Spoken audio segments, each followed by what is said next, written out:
Hey guys, different kind of video today. I'll be explaining and going through my Space Marine army list. I won't be going through each datasheet in detail, but rather just providing an overview of their use on the battlefield and the kind of roles that they'll fulfill. So to start off, my Space Marine chapter is the Black Consuls. It is a successor chapter of the Ultramarines according to the lore, but it follows a lot of the principles of the Raven Guard instead. I played them as the Vanguard Spearhead detachment, which provides them with stealth and benefit of cover, meaning -1 to the enemy's hit roll and +1 to their armour saves if the enemy is more than 12 inches away.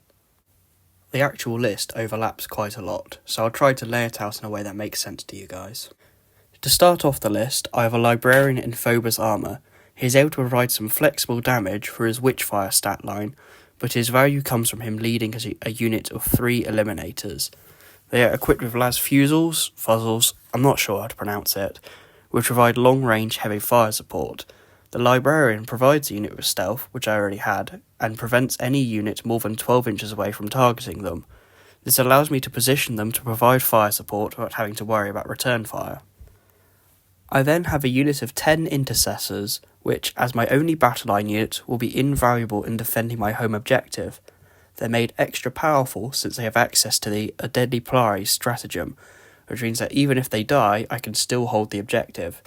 I recommend pausing the video to read the full stratagem card, as it gets even better than that. They're being led by an Ancient, who adds another bolt rifle to the unit, and adds one to the OC of each model, making taking my home objective even harder.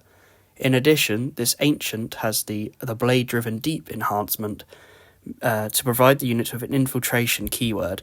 This means I could deploy them anywhere on the battlefield more than 9 inches away from enemy models and the enemy deployment zone, which will become important later.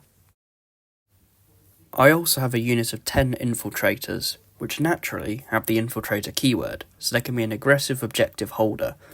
They're being led by a Captain in Phobos armour who is my Warlord. His Execute and Redeploy enhancement gives the unit an additional 6-inch move after shooting, which is good for offensive and defensive plays. The Captain is especially valuable as he can pick up and redeploy up to 3 units once both sides have deployed their armies. This means that I can use all of the aforementioned units, which is over 26 models, to screen enemy infiltrations and generally confuse my opponent's deployment strategy, as he would not know the true position of my units until it is too late. There are 2 units of 5 Incursors, which can provide +1 to my hit roll for the rest of my army when targeting a unit that they've hit. I have 2 Lieutenants in Phobos armour to lead each of them, which gives them lethal hits and a D6 shoot and move. I have an Impulsor with a shield dome for a 5-up invent save, inside of which there are 5 Hellblasters. This gives me a fast-moving plasma wagon for fire support. If it is destroyed, I also have an Apothecary with the Hellblasters to make them extra durable.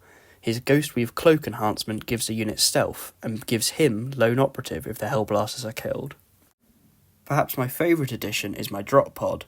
This is loaded with 10 Infernus Marines, as I can literally drop upon my opponent, and hopefully roast whatever is in front of them. My most controversial choice is the Invader ATV, which is paired with 3 Outriders to provide fast-moving fire support. While within 6 inches of the Outrider, the ATV can return fire at anyone that targets them, which can be pretty helpful. I also have an Invicta Tactical Warsuit, which has a similar rule where he can return fire on anyone that targets a Phobos unit within 6 inches of it, including my 2 Incursor squads and my Infiltrator squad. My unit of 3 Suppressors act as a long-range suppression unit, if you can believe it, as their autocannons are good at attacking elite infantry, and their suppression fire rule subtracts 1 from that unit's hit roll on the counter-attack. This unfortunately does not stack with the predetermined stealth rule of my army, but it can negate certain abilities, such as the Astra Militarum's Take Aim order. Last but certainly not least, there is a Repulsor Executioner with all the trimmings. It goes without saying that this can provide the heavy firepower to destroy the more heavily armoured targets that I may come across. That is the complete 2,000 point army that I have constructed. I have the majority of it in various stages of completion. I plan on producing some videos in the future when I get around to actually painting the rest of this. I also have plans to produce similar videos for my other factions, being custodies and knights, as well as a completely hypothetical guard army that I made purely for fun. Otherwise, I hope you found this video interesting or perhaps helpful for constructing your own army. I encourage that you like and subscribe if you did, so that you can catch any videos that I will release in the future. Thank you for watching.